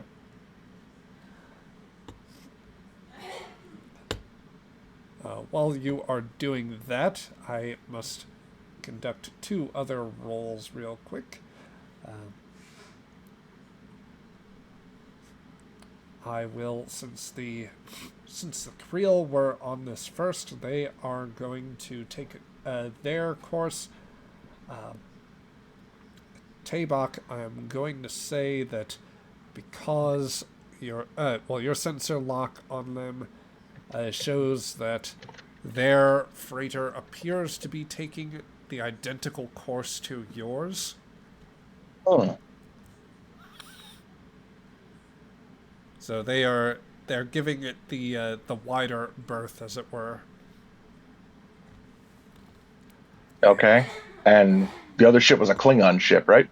No, the other ship was an Orion vessel. Oh, well, the Orion. What are they doing? Are they taking the... They are going to try the intermediate course. Okay. So, My formula will work on either of them, but the intermediate course is... Is there any chance they could pass us? Assuming that they're not, absolute morons. it's possible. That said, they did not succeed particularly well on this, so they're heading in, but they are kind of they're doing so a little too carefully to be able to really get work done on this case, unless let's see. No, nothing really comes into play at this point. Yeah, I'll let their captain give them an opportunity to. All right, then I will plug in the Orion ship into my little formula, and when the computer says "do it now," I push the big red button and drop a barrel out the airlock door. Understood. Let's see. I will succeed at the cost that the Orions will not get to do so much work. So let's see, the Creel, I have 5 work done on their first attempt here, while the Orions will only manage. They will likewise manage 5 work. So neither of them are actually going to get a breakthrough on this. But the Orions are just starting at 3 on their task roll. The Creel are managing at 4, or that is to say on their challenge dice. While they're doing that, and since the advantage has been spent to pull power from anywhere that you could think of without having to roll a task, you do get the opportunity now, Azek, to reinforce the impulse engines, try to rebuild momentum, or not to lose too much, lest you fall back into the star. So, give me a control plus con with the ship assisting with engines and con. Ooh, there is 3 successes with a complication. While the ship gets, while somebody rolls for the ship, Azek, tell me, are you going to expend, or would you like to accept the complication and deal with the narrative problem? Would you prefer to ignore it and grant the GM 2 points of threat? Or would you like to buy it off with the momentum that you have? I'll buy it off with one momentum. It would actually cost 2. With You 2? do have Okay. you do have 1 point coming in as well, so that would just leave you with the 1 there. Yep. Yes. Tabok's hastily rerouted power takes various secondary systems offline.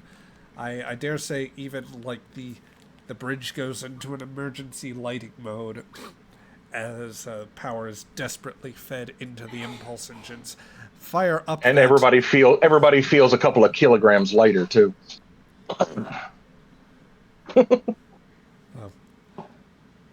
So, Is that a fat joke? Azek, Azek's been trying to watch his weight. Azek, please give me the 7 challenge dice.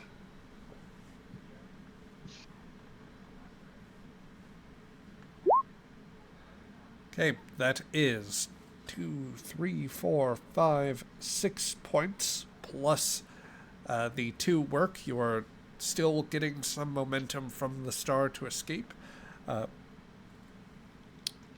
So that should give you 8 points of work. After resistance, that is reduced to another 5. So you have now 10 points of work currently on the track. Can I spend 1 momentum to ignore 2 resistance on that roll? You may absolutely do that. I'll do that. That will reduce that.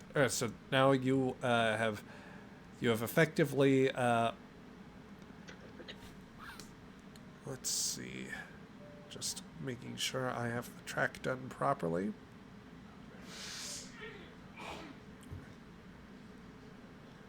All right. So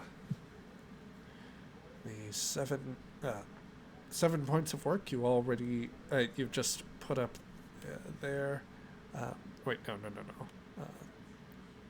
Yes, that's 7 points of work you put up there. You had another 7 prior to that because of your last roll combined with the momentum that you've built up. So that should give you a total of 14 out of 20 on the track right now, as you escape as you try to escape the gravitational course, or the gravitational pull of the neutron star. The hastily rerouted power Azek has given you just enough of a burst to start extending that momentum out again. But the engines are straining. Power systems all over the ship are beginning to show signs of issues. Hemok reports that the disruptors are no longer standing at full charge, and everyone is feeling the ship begin to rattle and strain a bit more as it endeavors to escape the course that you are on. Ooh, good sound reference. Star Trek 4, when the Klingon ship is shuddering, as they're trying to time travel. That's a good sound reference right there. Yep. Ooh, yeah. I just felt that and it gave me shivers. Yes. Once again, if the GM had the forethought and other time circumstances had not been an issue, then I probably would have recorded that for a background thing with the voices cut out as best as possible. But alas. All right. So the let's see. The Creel are likewise continuing to follow along. They are still they're advancing relatively slowly on the track, but continuing their. I'd say they are. Let's check that. They are not in any danger of surpassing you there. Wait, no, I just rolled for the Orions. They are. No, they're still not going to bypass you yet. Let's see how the Creel do on theirs. Yeah, they are. They must be having more trouble in the way of their engines because they are just not keeping up the same way. Yeah, it looks like the race is yours to lose, but let's shift this.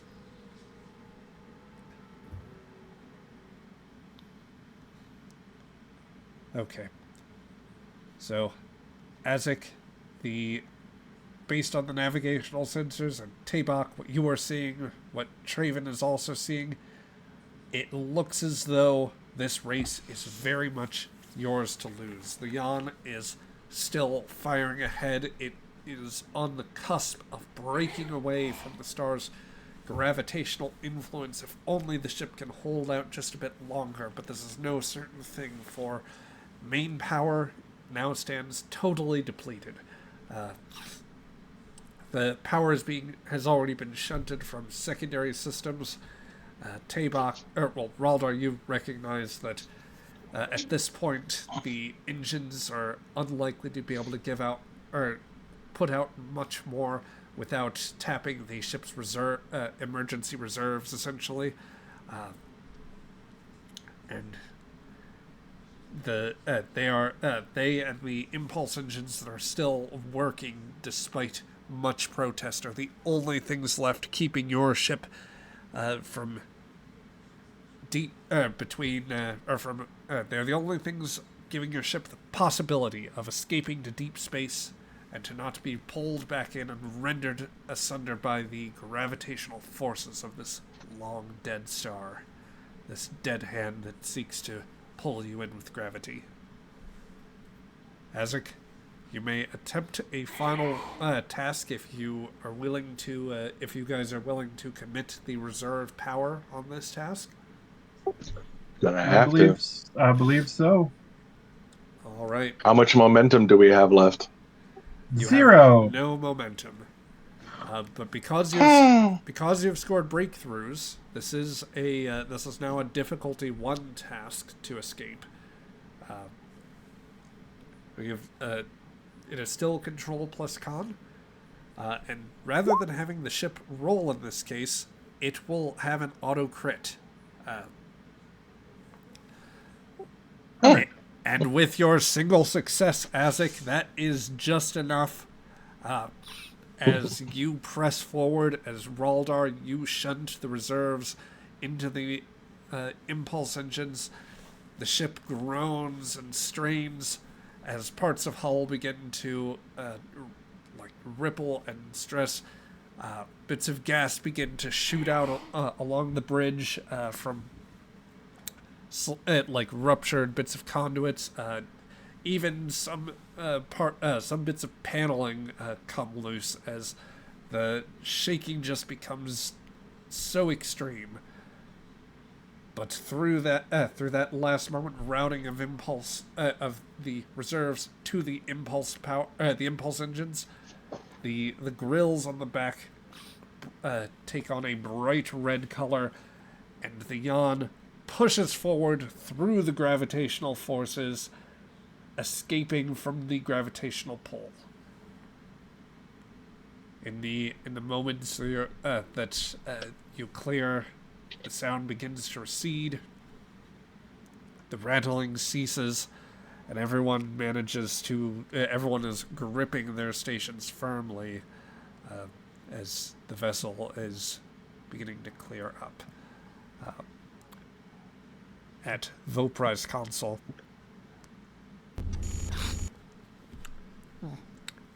Message coming in, Captain, from the IKS tlha'wI.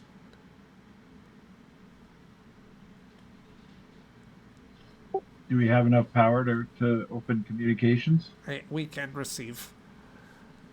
Come on! Okay. Congratulations! You have survived the Master Cal qetlogh. Over there. Thank you. Qetlogh. I'm gonna can I relay that message to the whole crew? Yes.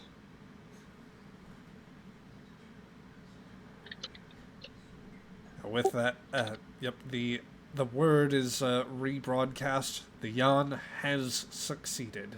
Victory is yours.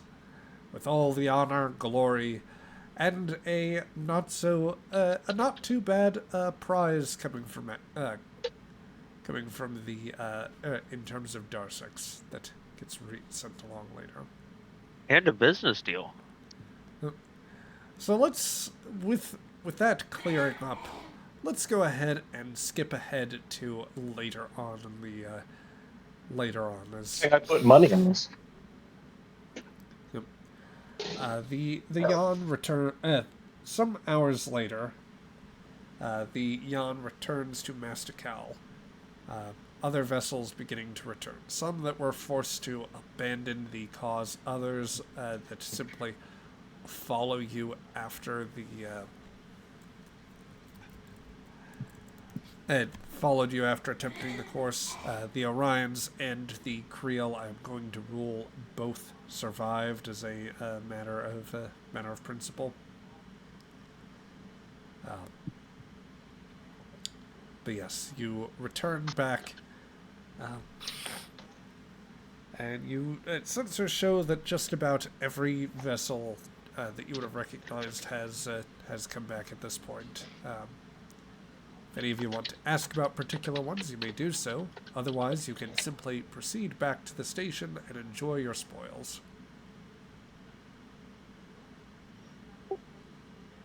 Not really concerned about any of them from my perspective.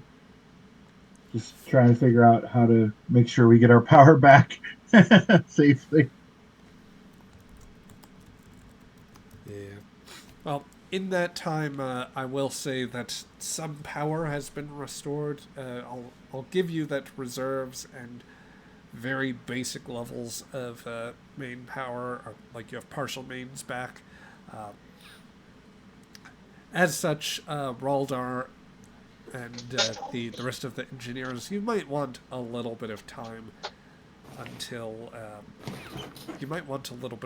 before heading back out of dock.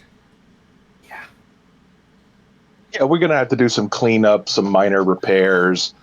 Manifolds are gonna need to be scrubbed clean. Yeah. Find all the fuses that we blew. Yep. All right. So while all of that is going on, I think that we are due for some final scenes. So if you guys would like, there could be the victorious party that goes to the station, and you can meet up. Whoever wants to do that may meet up with the commander in order to enjoy that. Anyone else that would have business there could also go if they so desire. If anyone also wants a scene on the ship, then you guys have that option. I'm just gonna go to the party and drink a lot of blood wine. Fair enough. Who wants to be on the station enjoying the party? I definitely do. All right, Traven's there. That's a given. Yeah, you're not the one who has to clean up the messes. Raldar, do you think you've earned a bit of time off? Trieler's still out there. You think I'm leaving? Does Junior follow the noise and go for time off? We allow Junior to go off on his own to the party. Is he allowed to go off? But, No. I'll go with him. If it's either both or neither. All right. Well, it's just that his social skills are as advanced as they have become. They're still a little chewy, bitey, You could get into some scaly situations. We're never going to shed these jokes, are we? No, I guess not. We're just going to have to scoot along, aren't we? I'd like a scene with Hemlock for a moment. Okay. Well, would you like this to be at the bar or on the ship? On the bridge. All right. So I suppose I will ask. Obviously, Rev made the particular decisions in this situation, but I could either play Hamok, or if Sean feels comfortable with the decisions that were made, he could play Hamok. I'll do him. He's my backup. Yeah. Very good. All right. So sometime later, as the ship is docked, Vopry is just turning to some basic systems. The bridge is otherwise empty. You and Hamok are there. He is locking down weapons. All right. To set this up, after he gets done with his setting up the sensors, and he stands up and turns around, he's going to take a very firm punch to the stomach. Do not question the orders of your captain. I get where you're coming from when it came to the honors stuff, but first and foremost is to the ship, the captain, her crew, then everybody else. Sean, is Hamok taking his lumps, or Yeah. Yeah. Yes, sir. Yes, sir. That was a dumb move. I'm sorry. Yes, sir. Understood, sir. Yes, Captain. Yes, Joey. As I said, He just holding. I appreciate your honor and your actions in this. Just next time, follow procedure. Yes, sir. Yes.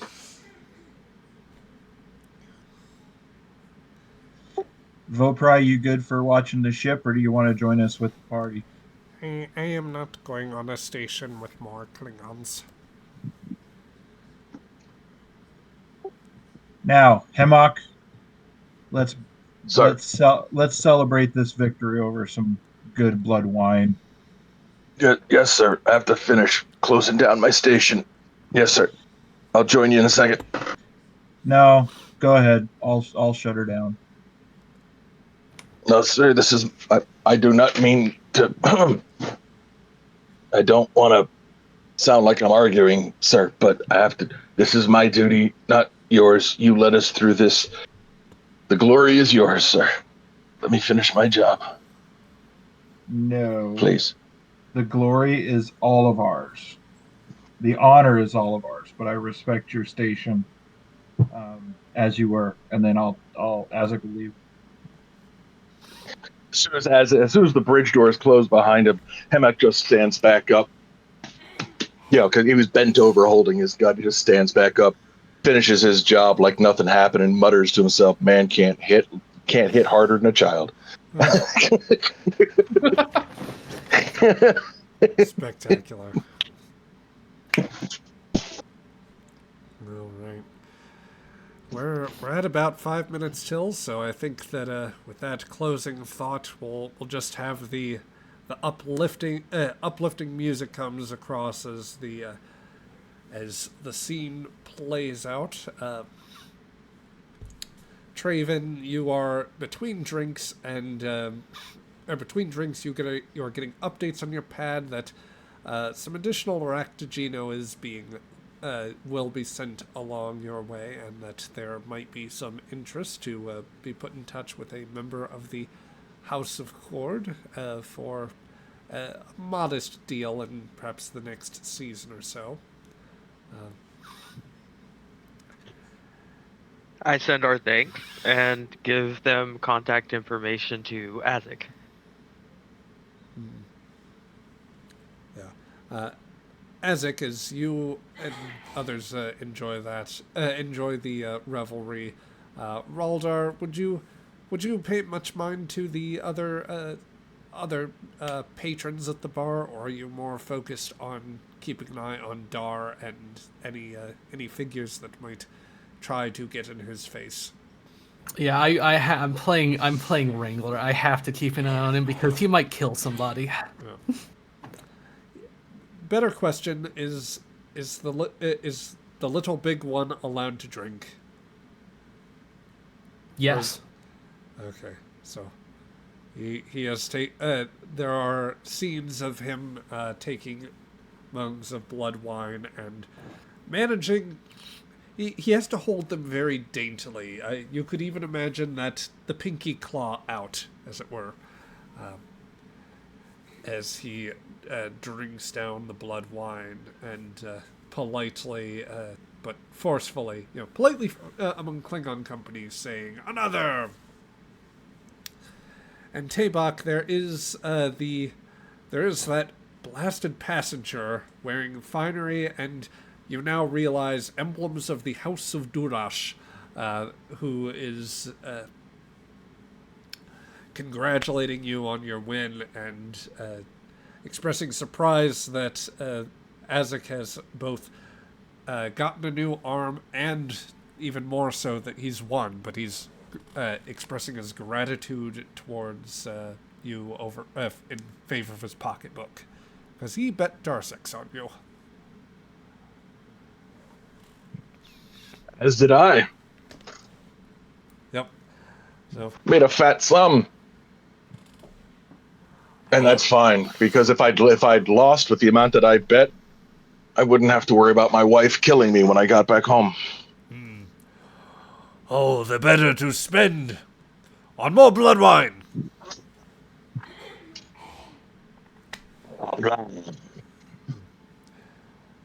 As this continues and as the revelry goes on, there is at the edge of the bar, they're not taking further steps forward, the look of a Creole figure that stands just on the precipice, his eyes trained on the Gorn. But, well, he glances over a pad over a hand scanner that he has. He sets it aside for now, narrowing his eyes. He knows that that opportunities will come again. Victory is not to be begrudged here. There is also elsewhere another exchange going on. For another member of your crew, one hooded and wearing glasses that well conceal his eyes, just standing out enjoying the pleasant exchange of air through the environmental systems of the station. Not too far to his side stands the Iridian, and between the two of them a trade is to be plied, one which may prove very fateful in these coming weeks. But that is where we are going to leave off as the Mastical qetlogh comes to an end. So, very nice work, everybody. This is where we will cap off this adventure. For those of you joining us in the archive, if you ever want to join us live, we run this game Tuesdays at 7:30 p.m. Eastern Standard Time. Feel free to check us out then. Until then, we'll see you around. We hope to catch you next week. Till then, hopla!